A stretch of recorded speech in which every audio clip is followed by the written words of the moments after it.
Image guided stunting అనేది వచ్చింది. అంటే ఇక్కడ ఏం చేస్తామంటే ఇప్పుడు రక్తనాళం ఉంది, మనం ఎక్స్రేలో ఏం చూస్తాం, రక్తనాళం ఉందా, బ్లాక్ ఉందా, స్టంట్ వేసినామా అని చూస్తాం.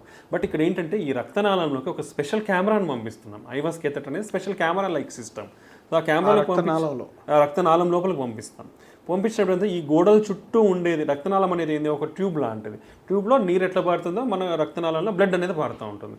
సో ఈ గోడలో, రక్తనాళం గోడలో కొవ్వు ఎంత శాతం ఉంది, అది ఎటువంటిది, ఫ్యాట్ శాతం ఉందా, ఫైబ్రస్ టిష్యూ అంటాం, లేదా సిమెంట్ లాగా గడ్డ కట్టినట్లు కాల్షియం ఉందా, ఉంటే ఎంత డిస్టెన్స్ ఉంది, ఓకే ఒకవేళ ఉంటే ఎంత పర్సెంట్, 70% ఉందా, 80% ప్లాక్ బర్డన్ అంటాం, అది ఎంత పర్సెంట్ ఉంది, ఈ వెజల్ సైజ్ ఎంత ఉంది, ఎవ్రీ డీటెయిల్ మనకి క్లియర్గా తెలుస్తుంది. సో ఇది తెలిసినప్పుడు ఏమవుతుంది, ఇప్పుడు కాల్షియం ఉందనుకోండి, దానికి సింపుల్గా బెలూన్ చేసి స్టంట్ పెడితే సరిగా కూర్చోదు స్టంట్ అనేది. సో అప్పుడు మళ్ళీ ఫ్యూచర్లో మళ్ళీ హార్ట్ అటాక్ రావడము, మళ్ళీ వేరే ప్రొసీజర్లు చేయాల్సిన అవసరం ఉంటుంది. అలా కాకుండా దీన్ని, ఇది కాల్షియం ఉంది కాబట్టి దీనికి స్పెషల్ టెక్నిక్స్ వాడాలి. స్పెషల్ బెలూన్స్ ఉంటాయి లేదా స్పెషల్ ప్రొసీజర్స్ ఉంటాయి. అవి చేయడం వల్ల ఆ కాల్షియంని మనము డ్రిల్ చేసి తీసేస్తాం. తీసినాక స్టంట్ పెడితే స్టంట్ అనేది కరెక్ట్గా కూర్చుంటుంది. అదర్వైజ్ ఇప్పుడు ఏమవుతుంది, ఇక్కడ కాల్షియం ఉందనుకోండి, ఇక్కడనే కూర్చుంటుంది, ఇక్కడే ఈ కింద ఎక్స్పాండ్ కాదు సరిగా స్టంట్ అనేది. సో మనం అది ఈ ఐవాస్ ఇమేజింగ్ చేయడం వల్ల మనకి ఎంత ఎక్స్టెంట్ ఉందనేది తెలియడం వల్ల దీన్ని కరెక్ట్గా ట్రీట్ చేస్తాం. స్టంట్ పెట్టక పద్ధతిని ఐవాస్ ఇమేజింగ్ అంటాం, ఐవాస్ ఇమేజ్ గైడెడ్ స్టంటింగ్ అంటాం. ఈ ఐవాస్ ఇమేజ్ గైడెడ్ స్టంటింగ్ ద్వారా 36% బెటర్ రిజల్ట్స్ ఉంటాయి. So normal X ray guided, angiography guided stenting కంటే ఐవాస్ గైడెడ్ ఇమేజ్ స్టంటింగ్ ద్వారా 36% బెటర్ రిజల్ట్స్ ఉంటాయి. అంటే నువ్వు ఫ్యూచర్ మళ్ళీ స్టంట్లు వేయించుకోవాల్సిన అవసరం అనేది చాలా తగ్గిపోతుంది అనమాట.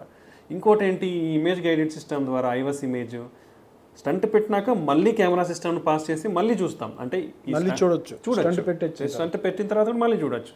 అంటే ఆ స్టంట్ కరెక్ట్గా వాల్స్కి అతుక్కుందా లేదా, దెన్ అది కరెక్ట్గా ఎక్స్పాండ్ అయిందా లేదా వెజల్ సైజుకి, లేదా ఏమైనా ఇంకా ప్రాబ్లమ్స్ ఏమైనా ఉన్నాయా, డిసెక్షన్స్ కానీ, స్టంట్ టిష్యూ ప్రోలాప్స్ అంటాం, లేదంటే స్టంట్ ఫ్రాక్, ఇలాంటివన్నీ కూడా ఐడెంటిఫై చేయొచ్చు. అంటే ఈ లెస్ రేట్, అంటే వెరీ తక్కువ ఉన్న కాంప్లికేషన్స్ కూడా మనం డిటెక్ట్ చేయొచ్చు.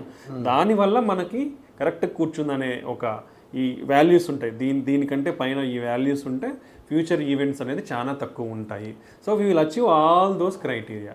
దానివల్ల మనకి ఫ్యూచర్లో మళ్ళీ హార్ట్ అటాక్లు రావడం కానీ, స్టంట్ వేసిన తర్వాత మళ్ళీ ఇంకో స్టంట్ వేయించుకోవాల్సిన అవసరం కానీ చాలా తగ్గిపోతాయి. అంటే ఇనిషియల్ స్టేజ్లోనే కరెక్ట్గా ట్రీట్మెంట్ తీసుకుంటే ఈ ఇమేజ్ గైడెడ్ స్టంటింగ్ ద్వారా, అంటే ఏదైతే ఫస్ట్ స్టంట్ వేయించుకునేటప్పుడే ఈ ఇమేజ్ గైడెడ్ స్టంటింగ్ ద్వారా మనం కరెక్ట్గా స్టంట్ వేయించుకుంటే ఫ్యూచర్లో మళ్ళీ హార్ట్ అటాక్స్ రాకుండా, మళ్ళీ ఇంకో స్టంట్ ప్రొసీజర్కి కానీ ఇంకో దానికి కూడా అవసరం లేకుండా మనం కాపాడుకోవచ్చు. బికాస్ 36% అనేది చాలా హ్యూజ్ డిఫరెన్స్.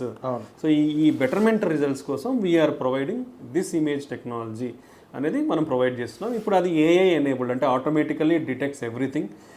ఇక్కడ ఎంత పర్సెంట్ ప్లాక్ బర్డన్ ఉంది, సైజ్ ఎంత ఉంది, డిసీజ్ ఎంత డిస్టెన్స్ ఉంది అనేది అది ఆటోమేటికల్లీ ఐడెంటిఫై చేస్తుంది. It we gives the exact measurement అనమాట. ఆ మెజర్మెంట్స్ వల్ల మన పేషెంట్కి మోర్ బెనిఫిషియల్గా ఉంటుంది ఫర్ టేకింగ్ ఎ డెసిషన్.